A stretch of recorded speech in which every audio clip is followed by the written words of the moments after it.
Hello प्यारे विद्यार्थियों, बहुत बहुत स्वागत है आप सभी लोगों का। एसएससी सीजीएल 2023 के बारे में हम लोग बात करने वाले हैं। सीजीएल 2023 का पेपर जो है बहुत जल्दी आने वाला है। एडमिट कार्ड का स्टेटस आउट हो चुका है, आप जाके चेक कर सकते हैं। अब जो लोग नहीं जानते हैं कि स्टेटस से क्या होता है, तो स्टेटस से मैं आपको बता दूं कि आपको अपनी शहर कि किस शहर में आपका एग्जामिनेशन होगा, किस दिन होगा, डेट, वो आपको यहाँ पे पता चलती है। तो स्टेटस देखना ज़रूरी है, तो आप जाके चेक कर सकते हैं। अब क्या करना है आपको बचे हुए दिनों में, ताकि आपका प्री क्वालिफाई हो जाए। बहुत ही सटीक इस वीडियो में हम लोग डिस्कशन करने वाले हैं, तो लास्ट तक बने रहिएगा। डे स्टूडेंट, मैं आपको दिखाता हूँ कि भाई कुछ पॉइंट मैं लिखूँगा। अब मैं अगर आपसे बोलूँ कि क्या पढ़ना चाहिए, ठीक है, तो वो पॉइंट मैं आपको लिखना चाहता हूँ, ठीक है। What to study, what to study, क्या पढ़ना चाहिए। सबसे पहला तो आपको करंट अफेयर के बारे में सबसे ज़्यादा बच्चे जो है हमसे पूछते हैं कि सर करंट अफेयर कितने दिन का पढ़ें। तो बच्चे लास्ट 1 ईयर, ठीक है, लास्ट 1 ईयर, और 2 से ज़्यादा सोर्स का यूज़ नहीं करना है। 2 से ज़्यादा सोर्स को आपको यूज़ नहीं करना है। अब ये ऐसा नहीं हो सकता कि आपको वजह से, मान लीजिए आप 7 तारीख को ये पढ़ना शुरू करते हैं, ठीक है, सपोज दैट आप आप आज 4 है, 5 है, 6 को आप पढ़ना शुरू करते हैं, तो आप बचे हुए दिनों में आप पूरा का पूरा करंट अफेयर पढ़ लेंगे। बिल्कुल नहीं, ऐसा नहीं होगा। आप करंट अफेयर पढ़ते हुए आ रहे होंगे, और जिस जिस सोर्स से आप पढ़ रहे हैं, एक से ज़्यादा सोर्स तो नहीं होना चाहिए, लेकिन ठीक है 2 सोर्स आप यूज़ कर सकते हैं, क्योंकि एक से सोर्स से हो सकता है कि आपके क्वेश्चन ना आए, तो 2 सोर्स का आप यूज़ कर सकते हैं। लेकिन उन 2 सोर्स का जो रिवीजन है वो डेली बेसिस पे आप करते रहिए। आपको लास्ट 1 ईयर का जहाँ से भी आपने पढ़ा है, जिस जगह से भी आपने पढ़ा है, वही आपको यहाँ पे रिवाइज़ करना है बार बार। एक बार नहीं, मैं बार बार बोलता हूँ कि रिवीजन ही आपका जो है सबसे ज़्यादा सिलेक्शन का चांसेस बढ़ा देता है। अब करंट अफेयर की बात हो गई। दूसरी बात हम लोग करते हैं बच्चे कि आपको इम्पॉर्टेंट बातें याद रखनी है। जैसे अगर मैं बात करूँ, कॉन्सेप्ट नोट आपने बनाया होगा, ठीक है, कॉन्सेप्ट्स का आपके पास बच्चे नोट्स होगा, ठीक है, ये सबके पास होता है जो लोग भी विद्यार्थी तैयारी करते हैं। जैसे अगर मैं कॉन्सेप्ट की बात करूँ तो ग्रामर की बात कर लेता हूँ, ठीक है, ग्रामर की रूल की बात कर लेता हूँ। दूसरी बात अगर मैं बात कर लेता हूँ एडवांस मैथ्स की, ठीक है, और तीसरी बात अरिथमेटिक की भी, जैसे आपकी मैं बात कर लूँ प्रॉफिट एंड लॉस, ठीक है, एंड आपका रेशियो प्रोपोर्शन। तो इस तरीके की जो अर्थमेटिक के ऐसे चीज़ें हैं जिसके आपने अपने नोट्स में लिखा होगा, तो उस कॉन्सेप्ट को बार बार, 1000 बार, मतलब आपके जिस दिन एग्ज़ाम है उस एग्ज़ाम से पहले इस कॉन्सेप्ट को लगभग आप 5 से 6 बार रिवाइज़ कर लो, ठीक है, 5 से 6 बार क्या कर लो, रिवीजन इसका कर लो। अब प्यारे विद्यार्थियों, रिवीजन का मतलब ये होता है कि एक ही चीज़ को क्या करना, याद करना। मतलब कॉन्सेप्ट ये है भाई, देखो पेपर में कॉन्सेप्ट तो नहीं बदलेगा, क्वेश्चन बदल सकता है, डेटा चेंज कर सकता है, लेकिन कॉन्सेप्ट सेम रहेगा। तो आपको अपने कॉन्सेप्ट पे काम करना है, क्वेश्चन पे काम नहीं करना है। कि ऐसा ना हो कि आप बस हार्ड प्रश्नों को करते जा रहे हैं, तो वो चीज़ें आपको नहीं करनी है। अपने कॉन्सेप्ट पे कॉन्सेंट्रेट करिए, कॉन्सेप्ट पे ध्यान दीजिए, कॉन्सेप्ट पे काम करिए, डेफिनेटली आपको प्रॉफिट यहाँ पे होने वाला है, ठीक है। हाँ, इंग्लिश में मैं बात करूँ, जो ग्रामर्स के रूल हैं बच्चे, ये रूल्स ज़रूर आप पढ़िए, ठीक है, सारे रूल्स पढ़ लिए हो। जैसे कि मैं बात करूँ कि एमबी पब्लिकेशन की एक किताब है, वो पब्लिकेशन में प्रीवियस ईयर में जितने भी क्वेश्चन आए हुए हैं सभी क्वेश्चन उसमें हैं। तो आप क्या करो कि उस पब्लिकेशन को, जो किताबें हैं, मतलब आपने अपने नोट्स में डेफिनेटली लिखा होगा, तो उस किताब को एक बार उठाओ, और वहाँ से जो जो इम्पोर्टेंट है, जैसे हर साल में आप देखोगे तो कुछ ऐसे नियम होंगे, कुछ ऐसे कॉन्सेप्ट होंगे जिन पे बार बार प्रश्न आते हैं, तो उन कॉन्सेप्ट को आपको अपने दिमाग में फिट कर लेना है। उन कॉन्सेप्ट को आपको नहीं भूलना है, चाहे जो हो जाए। मेरी बात समझ में आई?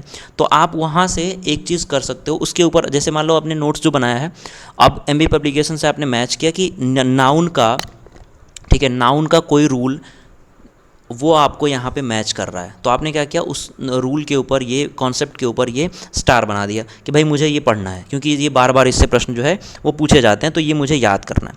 अब देखो, अब इम्पॉर्टेंट याद रखने वाली चीज़ें क्या हैं जो बार बार आपकी भूल जाती हैं, ठीक है। पहली, देखो, फॉर्मूला,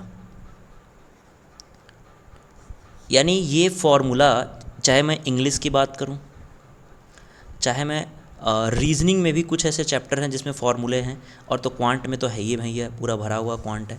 तो ये जो फॉर्मूला है इसके ऊपर आपको काम करना है, जो बार बार भूल जाता है उसके ऊपर काम करना है, ठीक है। ये बार बार आपको भूलने नहीं देना है, ठीक है। तो इन सब चीज़ों को अपने दिमाग में आप फिट करिए, ठीक है। जैसे अब मान लीजिए मैं आपको बताऊं कि भाई आपको डेफिनेटली पता है कि स्क्वायर पे, ठीक है, क्यूब्स, टेबल हो गए, ठीक है, और ट्रिपलेट्स हो गए।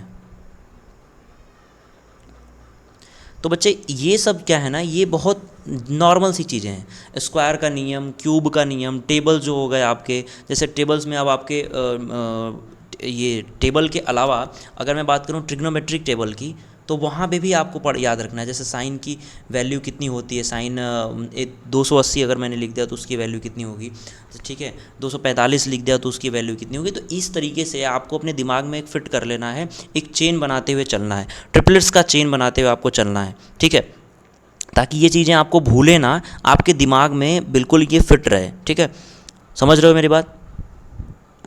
अब क्या करो, अब बात आती है तीसरी, ये रिवीजन हो गया, पढ़ाई हो गई। अब देखो मैं टॉपिक नहीं बता रहा हूँ आपको, केवल ये बता रहा हूँ कि पढ़ना क्या क्या है, मतलब करना कैसे है। आपको अपने प्रीवियस ईयर को खोलना है, प्रीवियस ईयर पेपर खोलना है, उस अकॉर्डिंग अपने तैयारी आपको करते रहनी है, रिवीजन करता रहना है। अभी प्रेजेंट टाइम में इस समय आपके पास कोई भी नई चीज़ पढ़ने के लिए नहीं होनी चाहिए। ऐसा ना हो कि आप कुछ नई चीज़ उठा के पढ़ रहे हो, बिल्कुल भी ऐसा गलती आप नहीं करेंगे। इस गलती से आप बचिए, और इस गलती से बचने के साथ साथ आप रिवीजन पे फोकस रखिए, अपना जो आपने पढ़ा है उसी को फोकस करिए, ठीक है। अब बात करते हैं बच्चे मॉक टेस्ट के बारे में, ठीक है। आप सभी लोग दे रहे होंगे मॉक टेस्ट, जो लोग नहीं दे रहे हैं इसका मतलब वो सिलेक्शन के लिए पढ़ ही नहीं रहे हैं। तो मॉक टेस्ट को एनालाइज करना है, क्या करना है, एनालाइज करना है। अब ये एनालाइज करना मैंने आपको बता दिया कि मॉक टेस्ट को आपको किस तरह से एनालाइज करना है। अब एनालाइज करने से क्या फ़ायदा होगा बच्चे, एनालाइज करने से आपको फ़ायदा होगा कि आपको पता चलेगा कि आपका जो सेक्शन है, जो सेक्शन वाइज आपकी वीकनेस है, जो सेक्शन वाइज आपकी वीकनेस है, जो वीक एरिया है बच्चे, उसका पता चलेगा आपको इस मॉक का एनालाइज करने पे, ठीक है। जैसे मैं मान लूँ कि क्वांट में आपको एडवांस का पोर्शन जो है, वो एडवांस का पोर्शन आपको नहीं आता है, तो आप क्या करोगे कि एडवांस के जो फार्मूला, जो कॉन्सेप्ट आपने अपने टीचर से सीखा है, जो आपने अपने नोटबुक में लिखा है, उसको क्या करोगे, बार बार रिवाइज करोगे, और उसको अपने क्वेश्चन में, जैसे मॉक टेस्ट आप दे रहे हो, मॉक टेस्ट में बार बार उन कॉन्सेप्ट को रखने का प्रयास करोगे। उन कॉन्सेप्ट पे अगर प्रश्न आता है तो गलतियाँ कम करने का प्रयास करोगे, ठीक है। मॉक टेस्ट अब नंबर मत पूछना, क्योंकि आपके समय इस समय जितना हो पाए, जैसे अगर आप डेली बेसिस पे, अगर आप डेली बेसिस पे 3 मॉक दे सकते हो तो वो भी दो। 3 मॉक अगर आप दे पाते हो, उसका एनालाइज कर पाते हो, उसको एनालाइज कर पाते हो तो वो भी दो। जितना आपसे हो पाए इस वक्त आपको मॉक देने हैं, इसमें कोई भी नंबर नहीं पूछना है किसी को कि बचे हुए दिनों में मॉक आपको कितना देना है। अब दूसरी बात भाई, देखो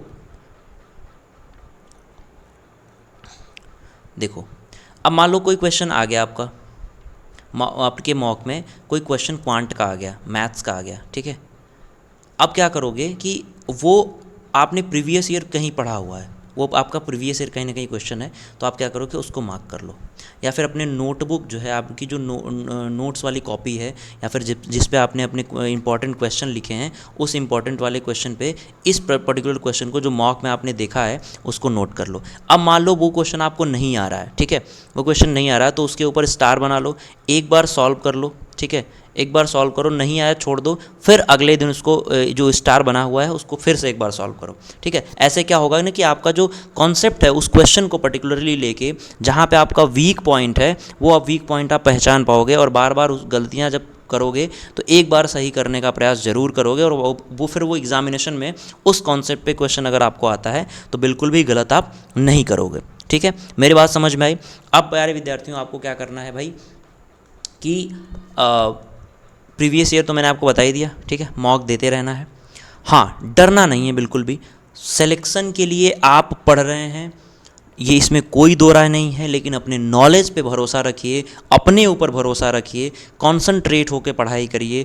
आपको बिल्कुल भी ये नहीं सोचना है कि आपका आगे का समय क्या होगा या फिर आपके साथ आगे क्या होने वाला है। डियर स्टूडेंट, ये बिना सोचे आपको अपनी तैयारी करते रहनी है, ठीक है। मेरी तरफ से सभी प्यारे विद्यार्थियों को CGL 2021 में बेहतरीन करने के लिए पूरा का पूरा आपके मतलब ईश्वर से मैं यही दुआ करूँगा कि आप इस बार अपनी पूरी तैयारी इस बार प्री में झोंक दें। इस बार सिलेक्शन आपको लेना है, क्या पता अगला बार जो आए वो इतनी वैकेंसी ना देखने के लिए मिले। भाई पहली बार जो हमने वैकेंसी मिस की वो 37,000 थी, मान लो बाद में 36,000 हो गई। फिर अगर हम 75,000 वाली वैकेंसी भी मिस कर देते हैं, इसका मतलब डेफिनेटली हम जो है वो गलती कर रहे हैं और अपने भविष्य के साथ खेल रहे हैं। तो डियर स्टूडेंट, आपको अपने वीक पॉइंट पे काम करना है। अभी आपके पास 1 हफ्ते का समय है। इस 1 हफ्ते में, इस 1 वीक में आप अपनी वीकनेस पे काम करिए और उस वीकनेस को अपने दूर करिए और फिर एक मजबूत इरादे के साथ, एक मजबूत कॉन्फिडेंस के साथ अपने एग्ज़ाम में उतरिए और फिर देखिए आपका सिलेक्शन क्यों नहीं होगा, डेफिनेटली होगा। तो प्यारे विद्यार्थियों, ये आपका कुछ पॉइंट रहा जो कि आपको अभी के लिए करना है। अभी आपको बिल्कुल भी नई चीज़ नहीं पढ़नी है, मैं बार बार ये बात कर रहा हूँ। आपको रिवीजन पे कंसंट्रेट करना है, अपनी पढ़ाई पे ध्यान देना है। प्यारे विद्यार्थियों, पढ़ते रहिए और इस तरह से अपने एग्ज़ाम को दीजिए ताकि आपका सिलेक्शन हो जाए और आपको कि इस सिलेक्शन पे आपके घर वाले बहुत ज़्यादा गर्व महसूस करें कि आपका मतलब होना उनके घर में सफल हो गया। ठीक है, इसी उम्मीद के साथ हम लोग आगे बढ़ते हैं। प्यारे विद्यार्थियों, अगर 2024 में आप अपनी तैयारी करना चाहते हैं, जो लोग नए हैं उनके लिए मैं बता दूं कि आपके लिए बैच स्टार्ट हो चुका है।